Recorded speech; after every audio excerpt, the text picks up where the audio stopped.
6 miscellaneous business. Okay.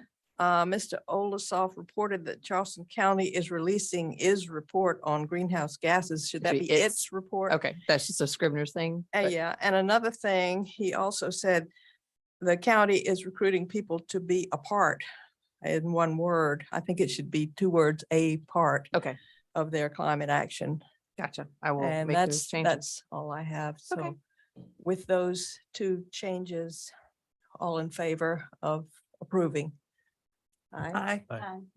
Okay. You can put me down as a second if you want, needed a second. Very good, thank you.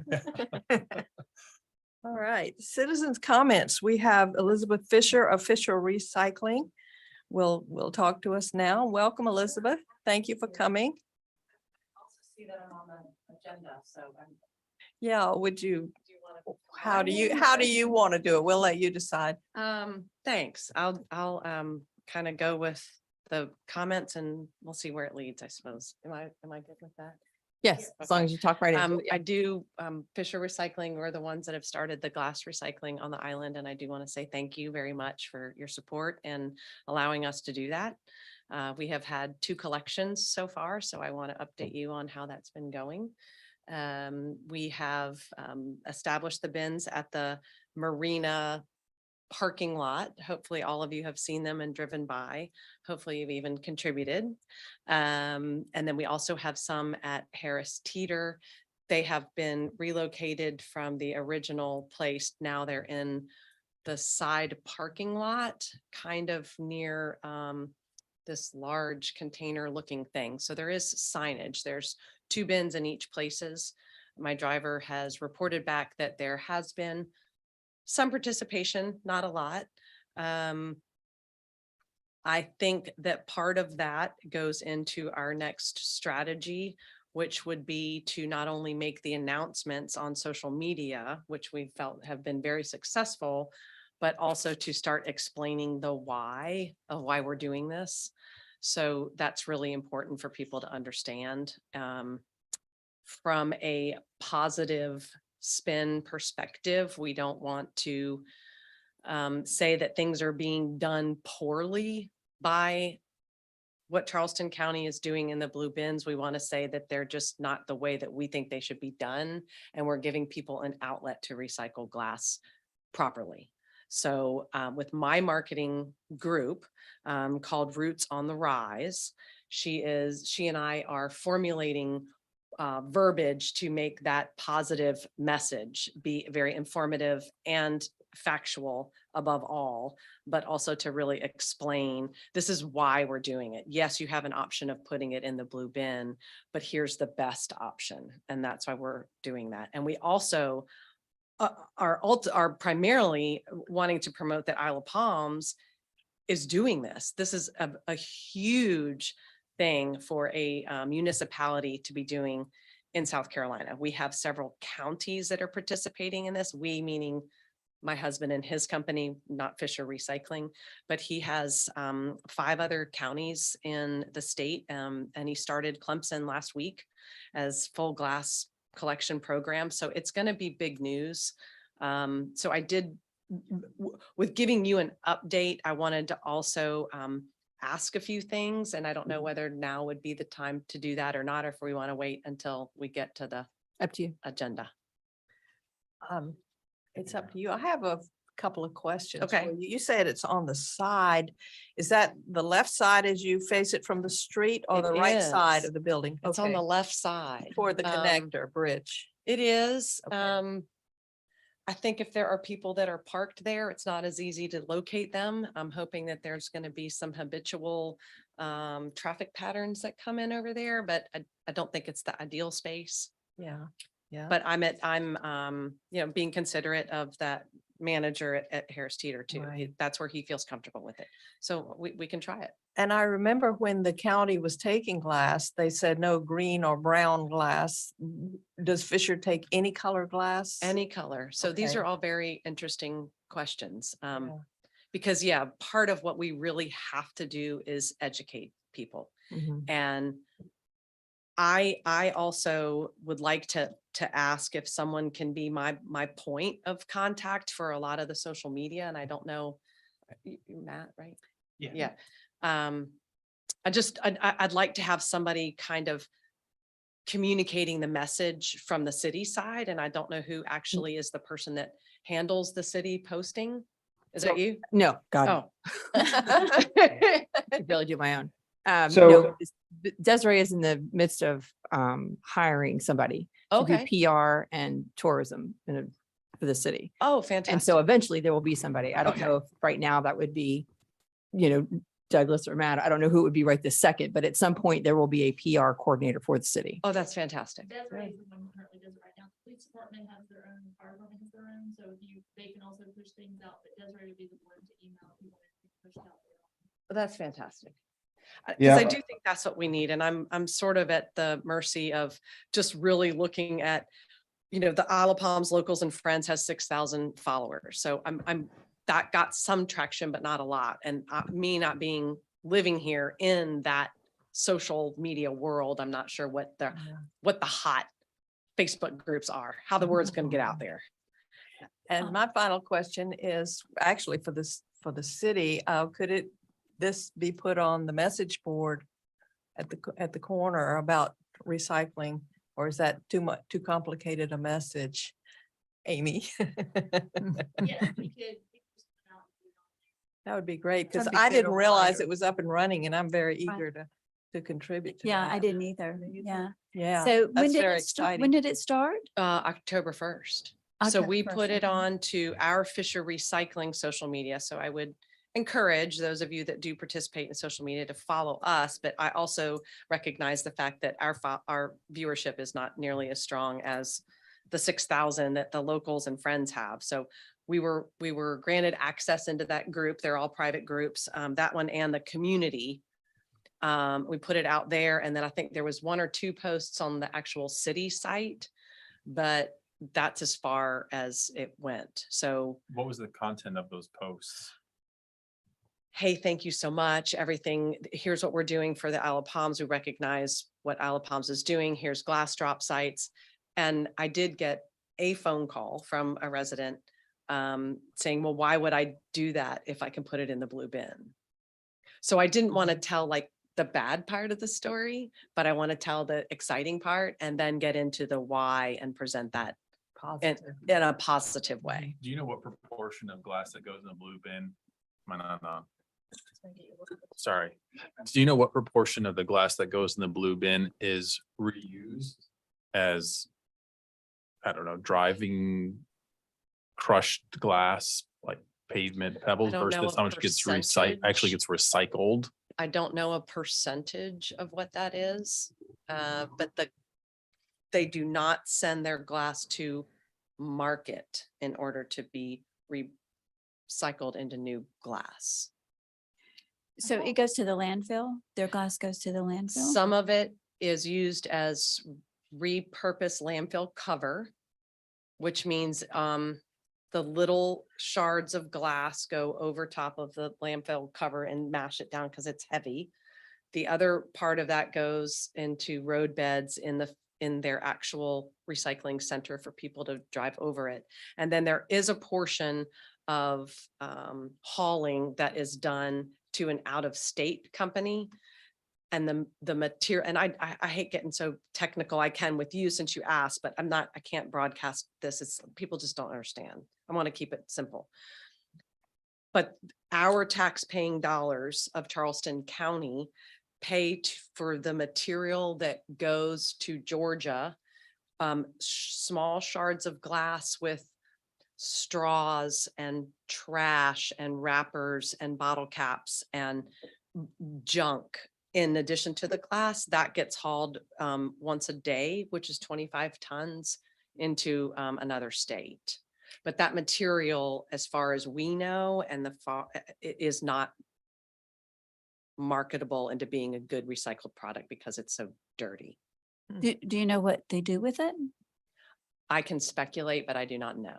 Okay.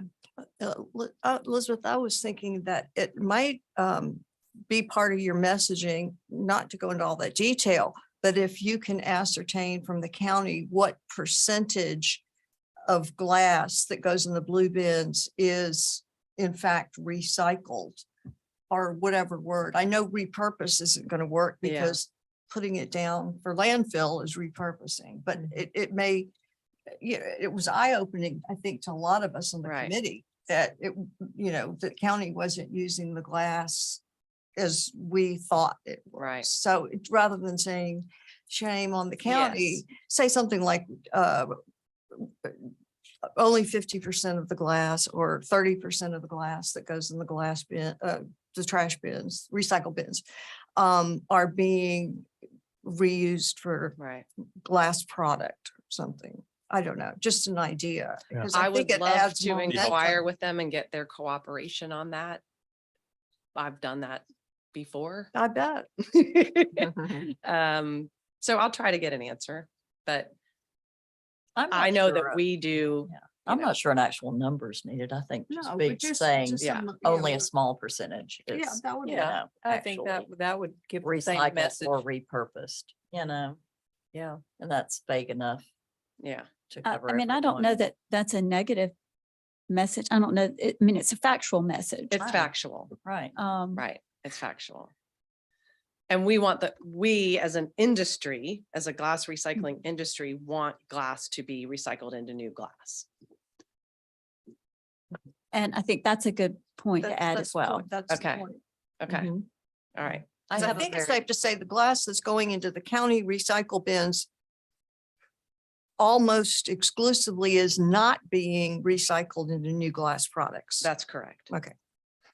That's correct. How would you characterize what you're doing with the glass product by comparison?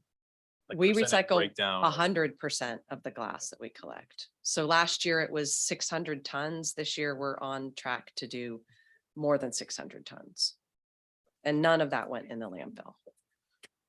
What does the glass become? We Fisher Recycling take probably 10% of that glass and pulverize it, make it into a new product called Glass Eco Surfaces, and it's a countertop. So we not only collect the material locally, we process it locally, we manufacture it locally, and then it's a product that goes back out into our community. So it's a terrazzo looking countertop, Glass Eco Surfaces. And then the other percentage of that glass, what's left over, is all being hauled and recycled in Beaufort, South Carolina. So all of that glass is recycled in South Carolina, which is big news in South Carolina as far as DHEC goes and Department of Commerce and some of the larger industry networks. Thank you. Thanks for asking. I don't think the committee would mind if you want to just go ahead and finish what you had on the old business on the agenda, if you want to go ahead and, right?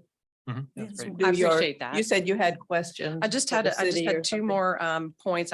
We've talked about a press release. I do want to let you all see that before it goes out, maybe send that out in an email, just to get feedback and let you know what we're going to say. Because I do think it's important. We've got Moultrie, Post and Courier, all the local news outlets, DHEC and the state, and then probably the Business Journal to put out for recognition. Okay. So does that include the Island Eye News? It doesn't. It ought to. And the city I paper. think that it probably should. I think it's a little paper that a lot of people read. Yeah. Can you Should I address be that? looking into advertising in that and sending a message to them? Yes. Yes. Yeah, Yes. definitely. Mhm. Okay, Yes, That's that would good. really get to the residents of the Isle of Palms. okay, okay. That would be All right. good. So another target besides social media, an actual Mhm. Yes. document. Okay, And I think it actually goes to Sullivan's Island and Isle of Palms residents. It Yeah. really focuses. okay. Yeah, Sullivan's Louise. might want to bring their things over, their glass over and recycle it as well, if they knew about it. Okay, It's not limited to the Isle of Palms, is it? not necessarily, but I think you're gonna get all the credit. I want you to. That's okay. And then really just to, I'll communicate with Desiree a little bit more about the marketing, and I wanted to introduce our marketing company is called Roots on the Rise, and she is going to be promoting the education. She's our community partner that's going to be working on the education of this marketing too. So she's she has a separate mission environmentally, which she's wanting to get involved in. So she's been our representative for a while in marketing. Monday is the pickup day. Okay, that's. And then I put my phone number on the announcements, and I'm happy to take calls from anybody. I mean, I had a couple of residents call and answered their questions and tried to clarify a few things. So what kind of signage do we have with the bins? Is there anything there to kind of let people There's a know? large metal sign about this big that says glass recycling drop off. Oh, okay. Is there any do's or don'ts Yes. for residents when they're dropping off their glass? Do they need to wash out certain glass or not put a lid on from something that will mess up the No. glass like that?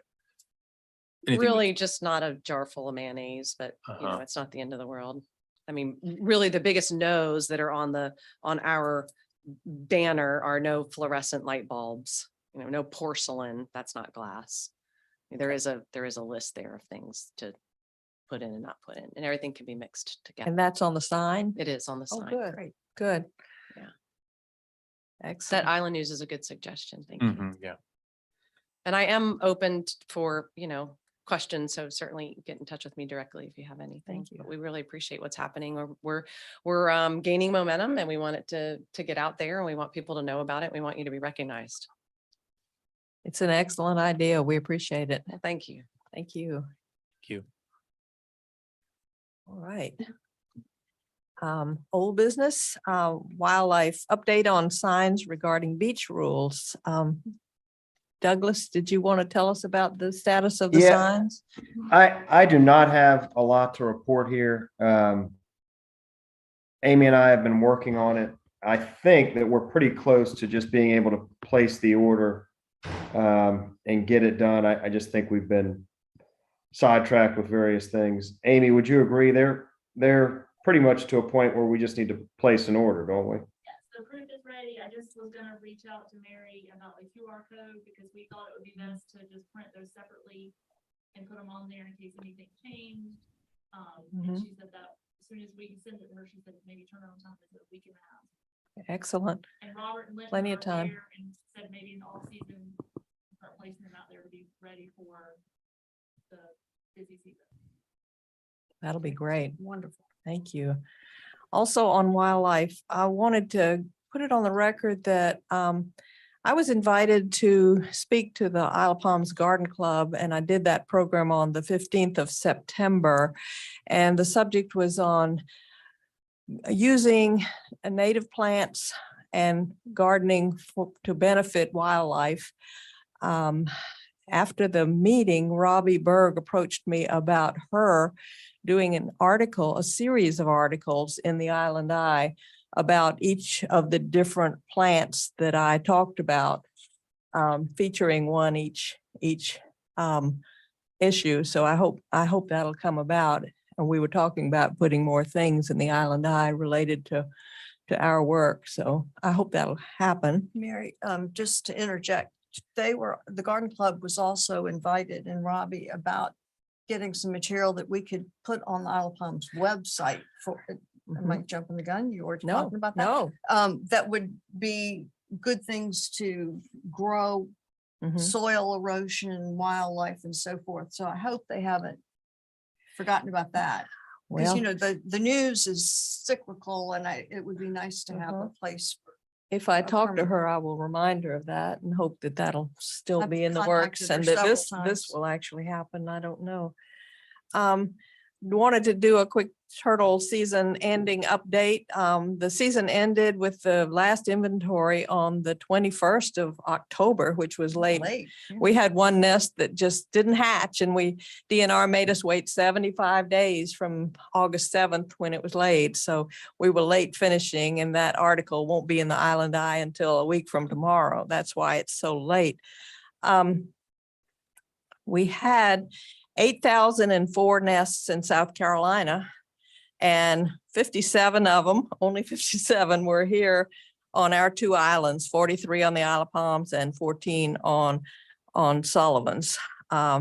The hatch rate on Isle of Palms was only 74.1%, which was a little low because the coyotes ate 371 of our 4,862 eggs, unfortunately.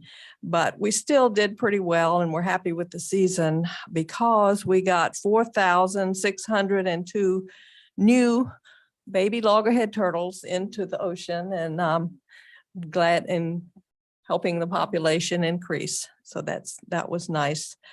Another interesting thing I thought, after Hurricane Ian, we had 3 octopuses wash ashore. 2 of them were alive and healthy, and they were tiny octopuses, very adorable. We got them back into the water, except for one that was stranded dead near Fifth Avenue. But that was unusual. I don't remember ever seeing an octopus on the Isle of Palms. Have any of y'all? No. So I thought that was a very interesting thing. That's all I have on wildlife. Next was a litter update. We already did the Fisher recycling. Thank you, Elizabeth. Anything else on litter before we move on? No, I don't have anything else. Okay. Water quality update on water quality testing strategy. Yes, so the water group has met a handful of times on kind of next steps with, and really what the group would like to do is get a baseline set of data on what the water quality is of the water leaving the island and going onto the back waterways.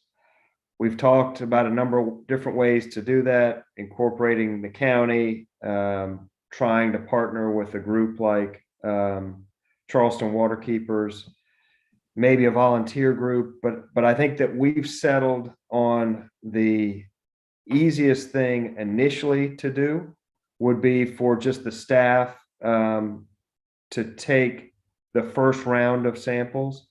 So Matt and I have purchased kind of our supplies to be able to do that, and we're now waiting on rain. We've been working with Charleston Waterkeepers on exactly how they do it, and I've put in your packet some of the email exchanges between us and Charleston Waterkeepers about where we would test. Generally, the thought was in the middle of the island, around 30th Avenue, behind Forest Trails, and then at the marina. And then we'll have a standard kind of testing practice that we'll just go out and collect water samples and then run them. I think it's in Somerville that we'll take it to the lab. It's Trident Labs. Haven't done it yet, so it'll be a learning experience for us. But we thought that would be the easiest way to just get our initial idea of what we have going into those waterways. Charleston Waterkeepers has agreed that when we get those results back, to just analyze them and give us kind of feedback on how that looks to them. You know, I know they do a lot of testing, and they are looking at results for other places, and we think they could give us a good idea as to how we kind of stack up against other places. So this is the beginning of the process. We think that, well, if we find something, there will obviously be next steps based on what we find and at what amounts, but this will at least give us an initial kind of place to start and let us know what we have on our backwaters and going back to those areas. I noticed there were at pages 2 and 3 of 3 in the packet. Was there something on I page didn't 1 get that page wasn't 1. relevant? Or No, I didn't get it. Andrew didn't send Oh, it to me. I noticed that too. I think it may have been my hunch was that it was maybe a cover page. oh, okay. I don't know though. That's I'm not positive. I don't have page 1 myself though. All right. Any questions about that, or Belvin and Jonathan, anything I left out that you all want to add? No, I think you got it, which is our next steps are to take those samples. We now know how and where. So we'll do those, we'll send those out and we'll find out from there whether there are deeper issues or whether we're in good shape. Okay. If there's no other old business, we can move on to new business. Establishment of a food composting operation. We have that in the packet too. Yeah, so I'll just start this off. And then Belvin, I don't know if you have anything to add, but this is, I put in your packet information that I got from the representative at the city of Charleston, who's been managing a similar program in the city. And as I understand it, it would be, I think it would be very similar to the Fisher Recycling operation. It sounds similar to me, where there would be cans placed around the island that would be food that could be composted. It would then be collected periodically and composted. Belvin, is that how Yeah, you so- understand what they're doing? Yeah, so basically it would be pretty much identical to what the city of Charleston is currently doing. And as of October, the composting program has extended to Folly Beach. So Folly Beach is doing their own version of this, and the county has a drop off at Bees Ferry. And what it is, as most basic, is 2 64-gallon carts that are serviced twice a week by compost haulers from Smart Recycling. And there are locks on those so they don't stay open. There's a little induction period where people sign up for the program, do a brief training so they don't throw in things that aren't compostable, and they get the lock combination. So then they lock it up after they're done. So it's not like open food waste. But yeah, it's like the Fisher setup in that there is a deposit point and then routine pickups without a whole lot of recurring person power investment from the city. And I spoke with Betsy LaForce on my drive over here. Betsy's working with Katie on expanding the program. So I have all the information, and Betsy is also available by Zoom if need be. She's in the car on the way to a funeral, but Betsy can hop on if you need to talk to Betsy. But I've got all the information if y'all need it. I have a question about the cost. I see that each site has 2 64-gallon collection barrels. Yeah. And that's $250 a month. So are we thinking about starting with one site on the island? or Yeah, so- 2? And then how would you envision, or not you, but since you're speaking for it, Sure. how would the city of Isle of Palms pay for it? So ideally, it would come out of the city budget. Budget? So it'd be a $250 a month expense. And there's also a small initial expense of signage. Though actually Katie still has some grant money. There's a DHEC grant. So Katie could help out with the signage, like initial fee. But yeah, it'd be $250 a month expense, which is reasonable for twice a week pickup. Well, Yeah. and her beginning of the email said at low, very little cost and staff time to the IOP. And I just wondered, that's, I'm a numbers person. Is that $250 a site plus hauling, No. plus cleanup, No. plus, I'd like to know it all in. And do they, in regard to that, do they do a contract in the way Fisher Recycling? So we have a better fix on what will happen and how much it will cost. Sure. So I believe it's done contractually, and I'm sure they'd be happy to do it if that's not the default. So yeah, they'd be happy to write up a document in the same way that we do with Fisher. The $250, as I understand it, is All in. all inclusive because they have a lining, a compostable lining they put in their bins that is taken out periodically. And yeah, the cost involves the hauling. Like the hauling is the majority of the cost.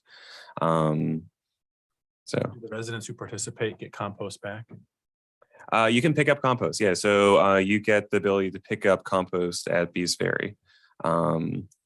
And just some additional detail. So there are trainings that the city has done and will do again in the future, where people can come in person and learn more about composting. And DHEC gives presentations on backyard composting as well, if people want to set that up, which is sort of the ideal.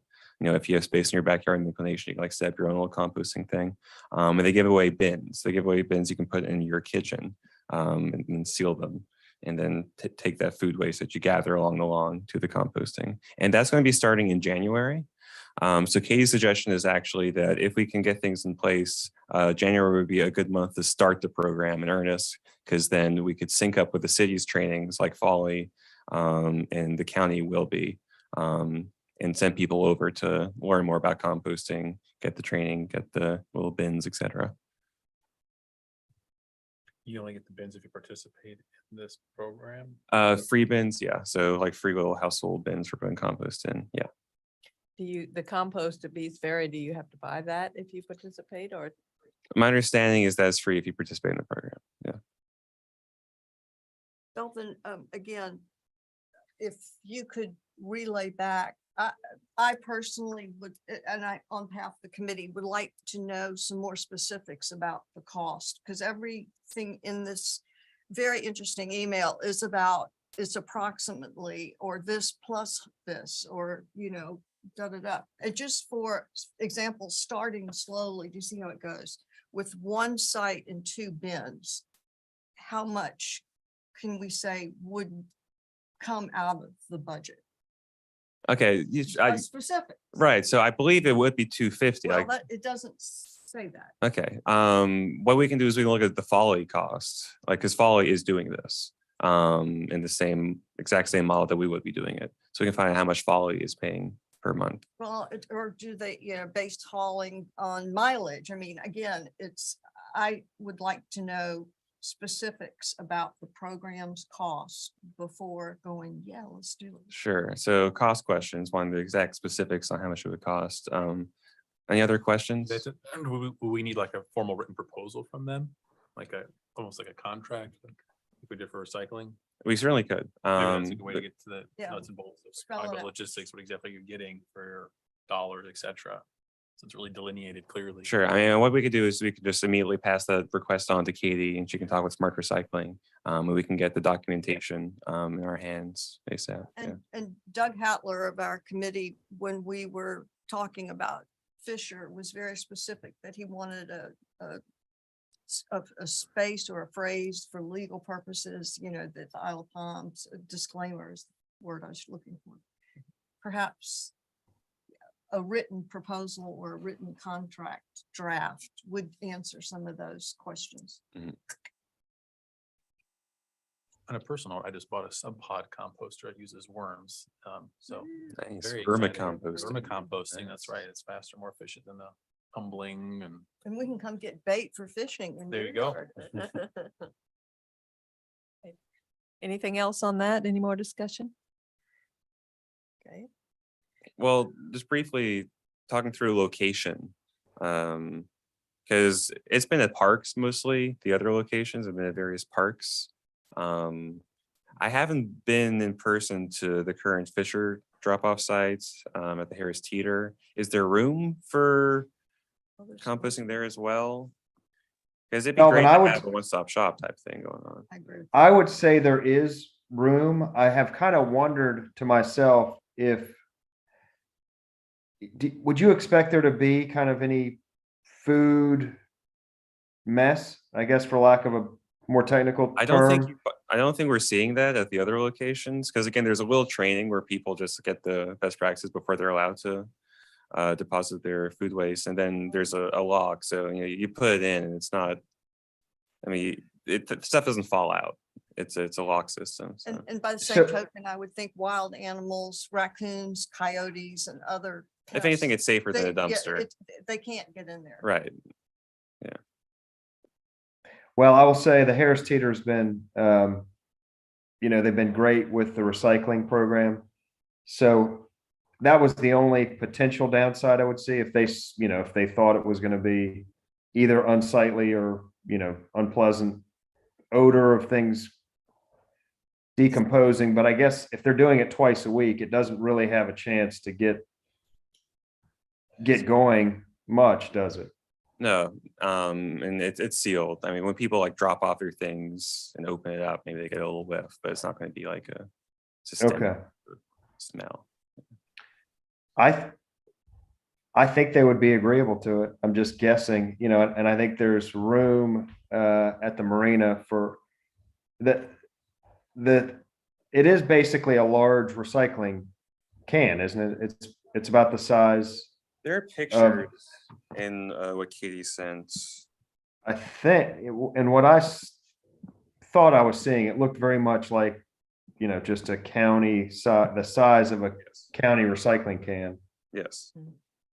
And if that's the case, I wouldn't foresee any problem with that. Right. Well, do we want to do any action on this at this point or wait and get more Well, we could move to About the- request the contract. about the costs? and Yeah, the we like contracts? move to request a proposal, essentially. If we really want to get the language about, you know, no, what's the word? Liability. Liability. Mhm. All right. Yeah, I think from it, I would say if the group is generally agreeable and thinks this is a worthwhile endeavor, that the next step would be to have an actual proposal at your next meeting. With, you know, maybe a little more detail on costs. I think Linda brings up good points on kind of drilling down exactly what the cost would be. But I think it sounds like a good fit. I know that there's been a lot of excitement about the recycling efforts. This seems like it fits very closely and neatly with that, both kind of spatially. I mean, I think to have the two together makes sense. So yeah, I very much like it. And I would say Belvin, if you don't mind just requesting an actual proposal, and I can do that if that's easier. But I think that would be a next step, and then present that at the next meeting and we'll go from there.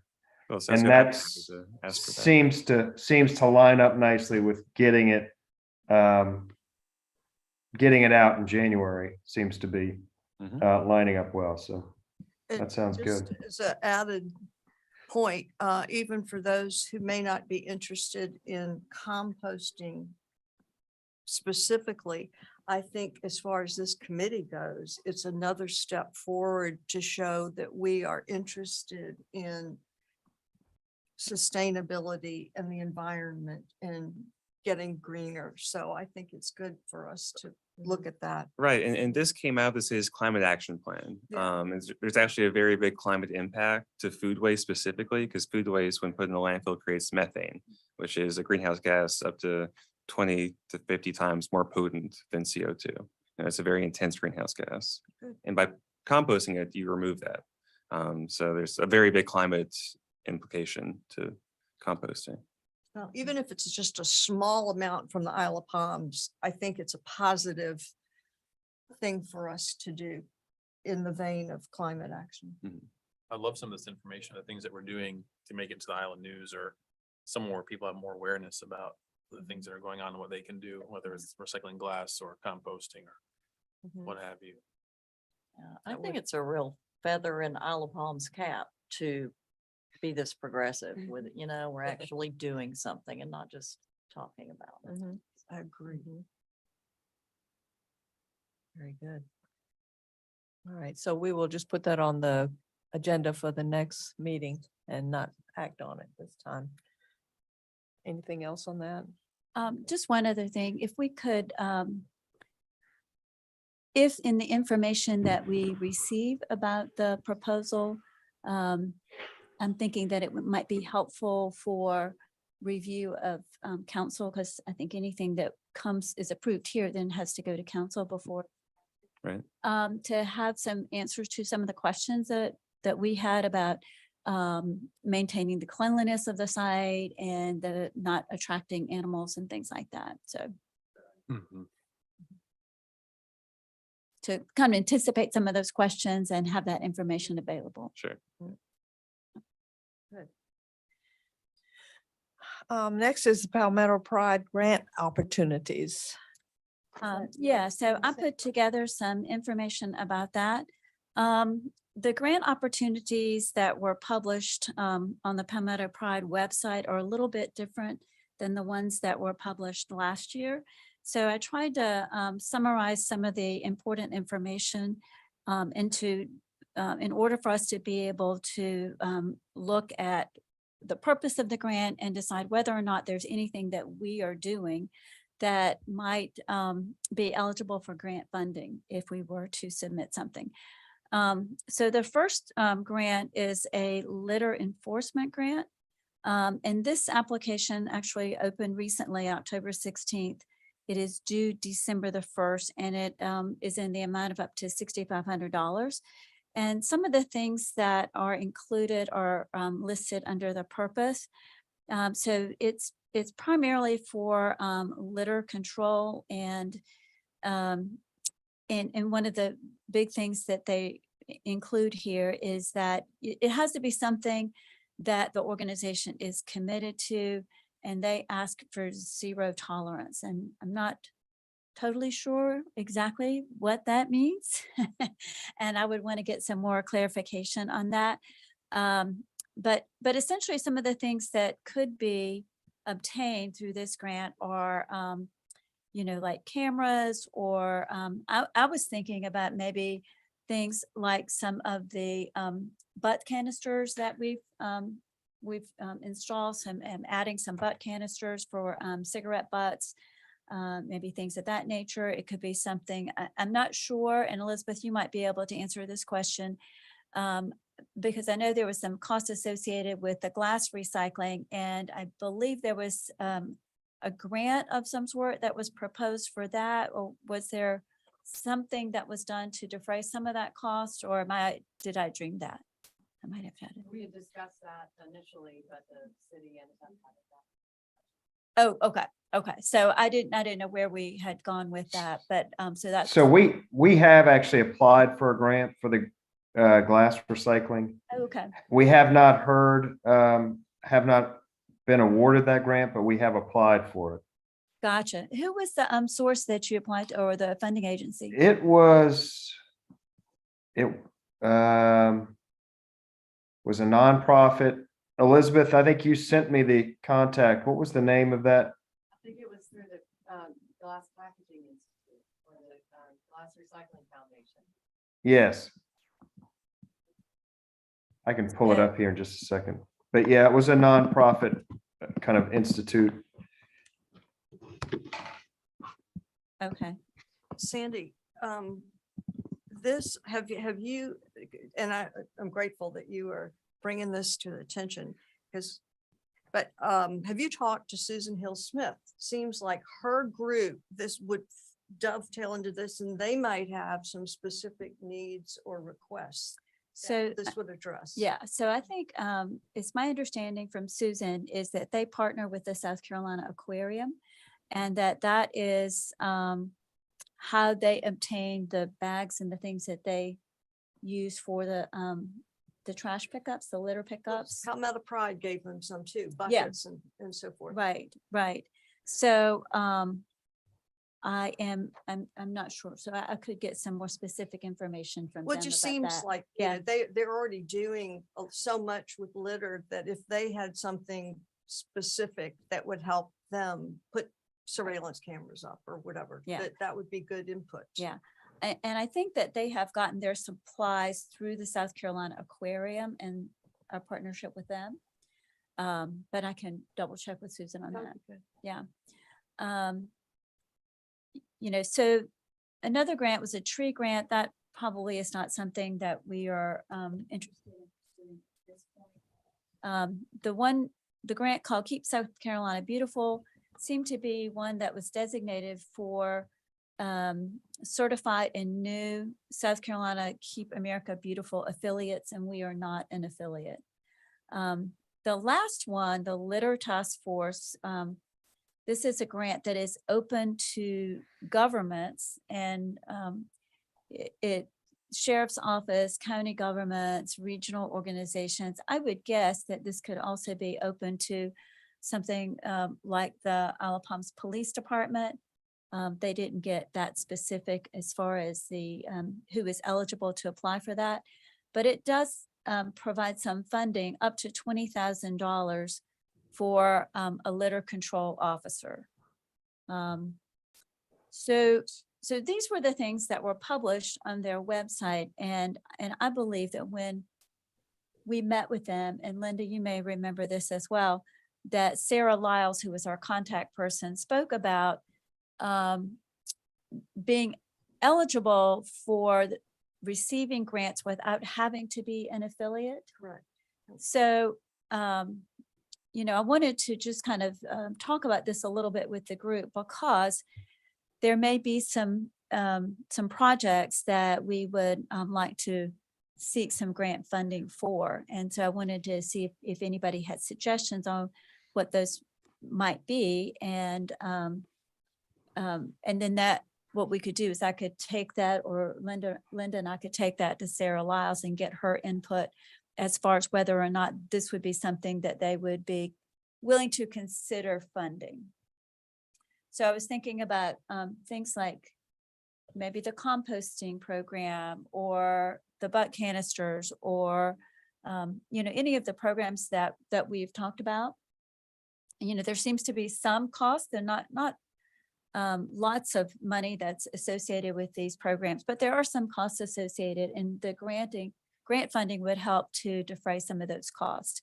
One of the things that I had asked about was the recycling day that we used to have. And then I heard that it was a $10,000 day where we used to bring in all the trucks for recycling paint and, you know, various types of Equipment, electronic equipment. And so it was really cost prohibitive to do something like that. So I just wanted to kind of bring that up for the committee and see what your thoughts might be.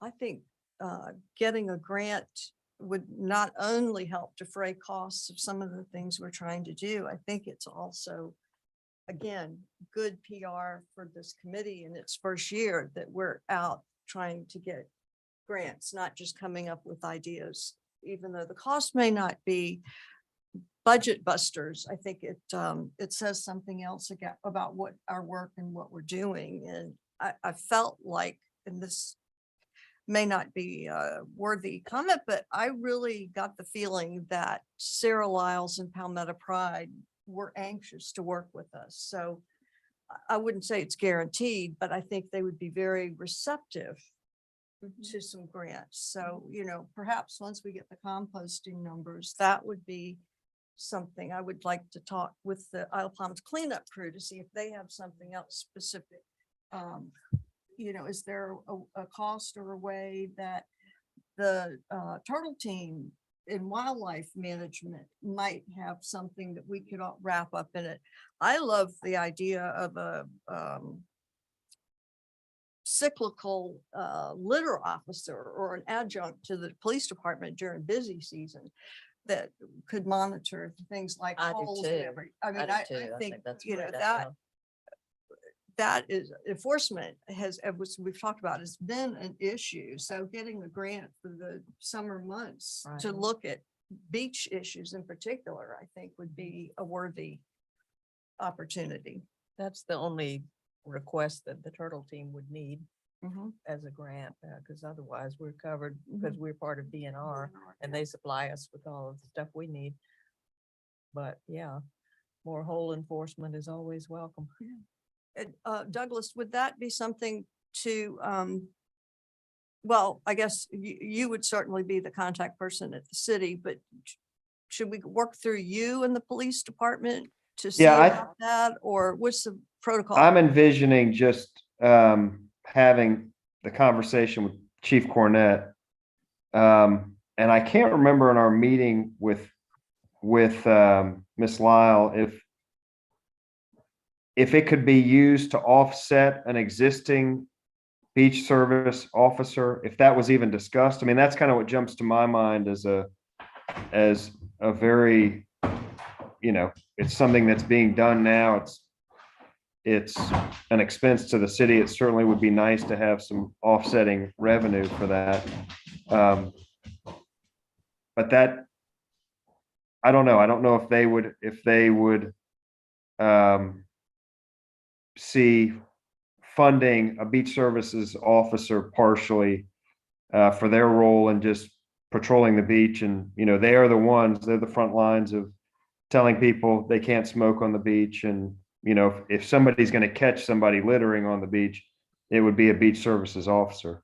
They say that that's something they would cover with a grant up to 20 grand. So So you think they would, if it's something we're already doing, we would just apply and they would reimburse us?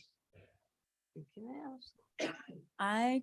I mean, it looks to me like they don't specify. The language in the grant information is fairly general. So it looks like they, all they say is they can fund up to 20,000 for a litter control officer. So it doesn't specify whether it has to be, somebody who's new, but, or somebody who, but I would think anybody who is designated for that role, that's their primary role, that might be something that would apply. Well, we certainly have, Got I mean, with there's, the police chief about that, Chief Cornett, and ask, just. well, I think it's really a First. question for Palmetto Pride is if it's an ongoing position that, and it's tasked with, it's a beach services officer. That's part of their duties. Would they be willing to consider that in a grant award? Yeah, we can ask about that. And that also may end up being an accounting kind of situation where if we got the money to go into the governmental fund that pays for the beach officer, then that would free up money in that fund to go to something else. So Right. I think, there are different ways, but obviously Palmetto Pride would have to weigh in on it. Do we currently have some beach service officers, correct? I mean, I see think people we, on- yes, they shrink down the staff considerably in the winter months, Right. but I think there's at least, and Amy would know better than I think there's probably 2 currently. Yes, I believe there are 2. And so I would guess that they monitor things other than just litter, that they look at the holes that people are digging. Yes, that's correct. So That is that group. So They are that kind of would be, so that we would cross over multiple sort of subgroups on our committee, Correct. this beach Yes. officer. It's kind of an overarching Right, they could, use. right, They are the city's kind of, front line when it comes to being out on the beach and gaining any kind of enforcement or compliance out there. That's who's doing it. okay. Well, so of the things that we listed, Douglas, do you think that would be the number one priority?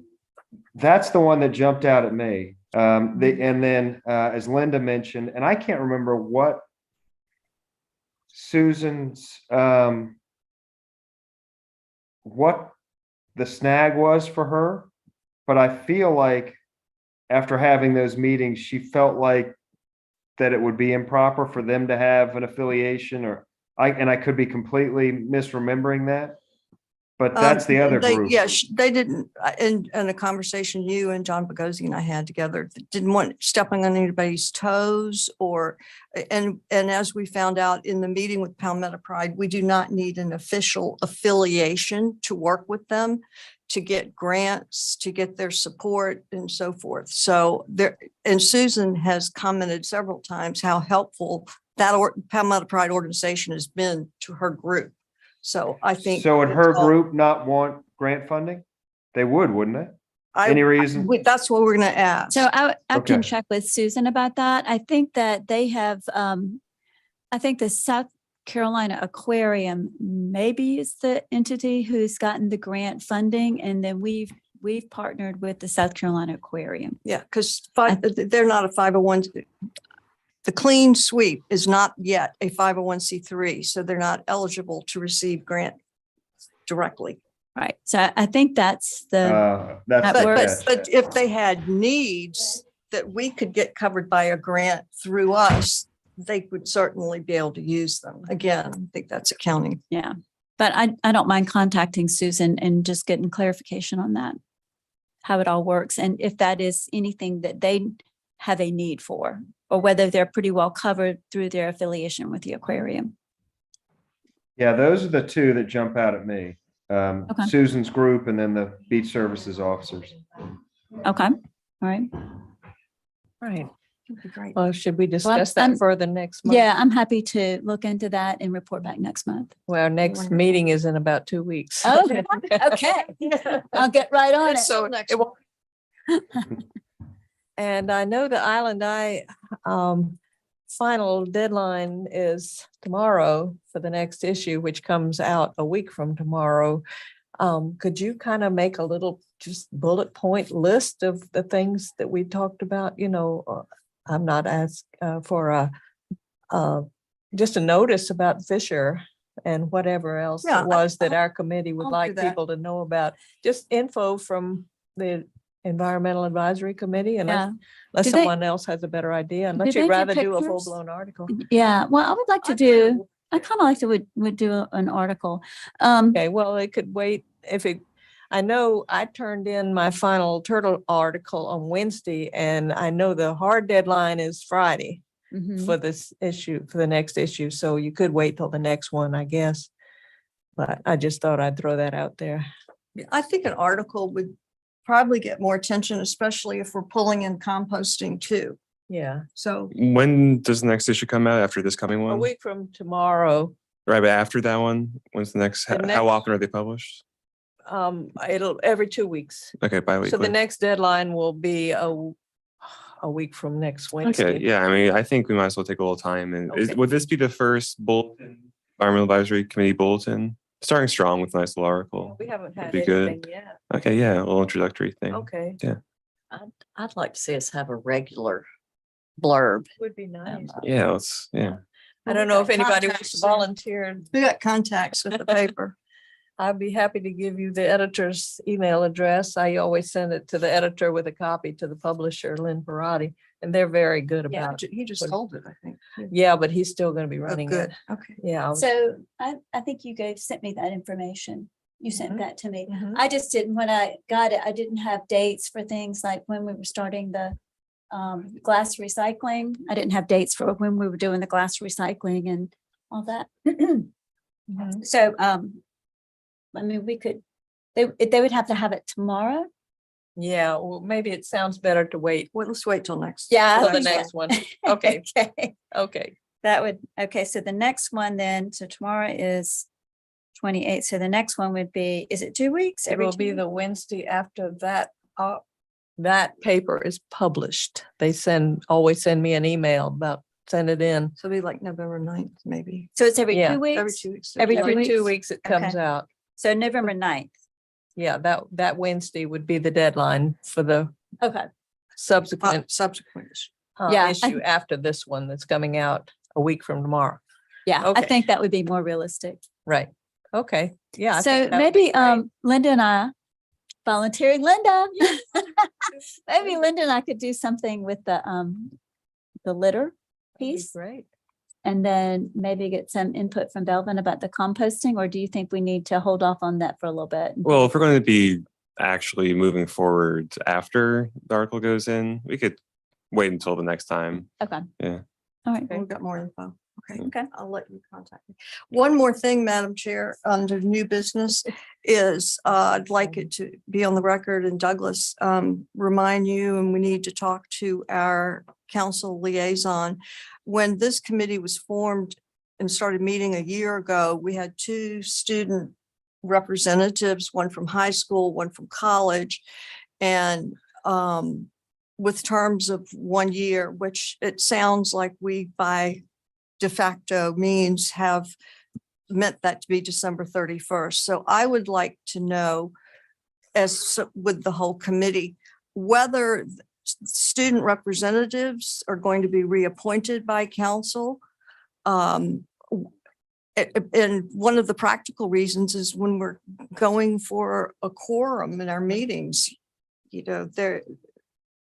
are they counted? We have 9 people, including those 2 or 7 active members, or moving forward, what are we going to do about the student members? That's my question. I think- guess and- council and has we've to had decide. Yes, we've had been having the same kind of discussion about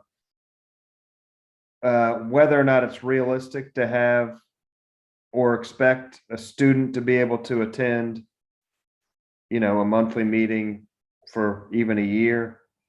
I don't know. I think that's always going to be a challenge. And Linda, your point about, getting a quorum, if they're counted, it does create challenges. So while I love to have the students involved, I do think that procedurally it creates some problems Yeah, for us. and maybe if we could just ask, make sure that they are, their participation's been great. The 2 young women that we've had have come up with some good ideas and helpful.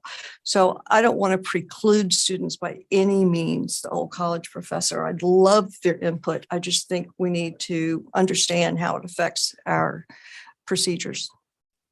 The end. Okay. Kind of Anything along else? those lines too, that when the committee members were appointed, some were appointed for different lengths of service, different time periods, some for 1 year, some for 2, some for 3. So is there, for those that are serving a 1-year term, is there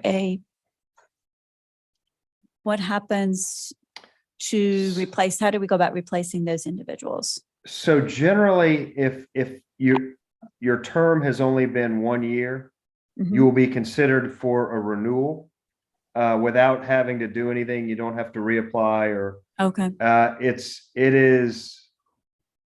it's when you've been reappointed at least once that when it comes back up, then you're asked to just, express your interest back.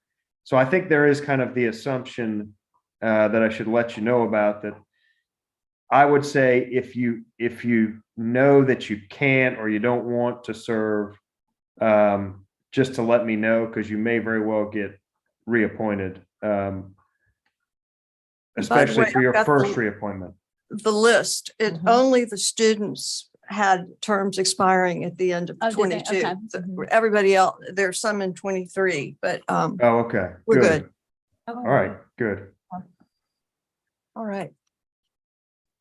So there's no other business- is there any consensus on the students? I mean, Linda, I think you had some good points. Anybody else on feeling like those 2 spots should either be, I don't know. I feel like if there was some kind of just an associate, ask kids or ask students to be associated with a group, but maybe not formally a member. I don't know. That's what I was thinking, if there's a way to frame it. Mhm. I think Involve that would be them, the but not ideal. have them. Right, They won't have voting rights. like volunteers, but not committee members. I don't know. Have our students spoken with anyone about their difficulties with attendance? Like, is it something that we've talked with them about? Well, Molly left. I mean, Molly was obviously very good about attending when she was here, and then she was just physically gone and unable to attend. And Grace was It's in going to California. college in California. I Right. mean, so. Oh. So there was Excuse me. as well. Oh, okay. I mean, well, one thing we could do is maybe just look at geographical, Right. like if there's a CFC student, I don't think it'd be Right. crazy to expect Right. them to come in once a month. That would be But more it's offered realistic for expectation. a Zoom in every month, I suppose. Yeah. Yeah. My So feeling. take it to John Bogosian, who's our personnel person. Yeah, my feeling is that if council is thinking about 7 members, we could do all right with 7 members as well. That's just my personal opinion. I don't know how others feel about that.